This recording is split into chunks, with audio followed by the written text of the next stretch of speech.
სოფლის მეურნეობისა და მეცხოველეობის საერთაშორისო გამოფენის გახსნას დაესწრო პარიზში ილთერ დანელია.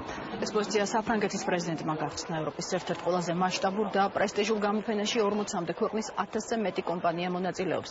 გამოფენის ფარგლებში საქართველოს სოფლის მეურნეობის მინისტრი შეხვდა მის შვეიცარიელ კოლეგას. საუბარი შეეხო საქართველოსა და ევროპის თავისუფალი ვაჭრობის ასოციაციას შორის მოლაპარაკების ბოლო რაუნდის წარმატებით დასრულებას. ილთერ დანელია შეხვდა ასევე სხვადასხვა კომპანიების ხელმძღვანელებს. ვისაუბრეთ EFTA-ს კუთხით თანამშრომლობაზე, სავაჭრო ურთიერთობების ახალი ეპოქა იწყება შვეიცარიასთან.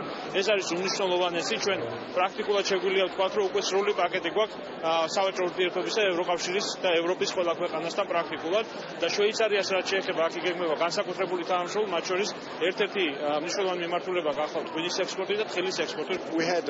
საკმაოდ საინტერესო შეხვედრა გქონდა. კმაყოფილებით მინდა აღვნიშნო, რომ დასრულდა მოლაპარაკებები საქართველოსა და EFTA-ს შორის თავისუფალი ვაჭრობის შესახებ. ჩვენ ვისაუბრეთ სამომავლო თანამშრომლობის პერსპექტივებზე, როგორც ეკონომიკურ, ისე პოლიტიკურ ჭრილში. დასაკვირველია განხილვის მთავარი თემა სოფლის მეურნეობა იყო.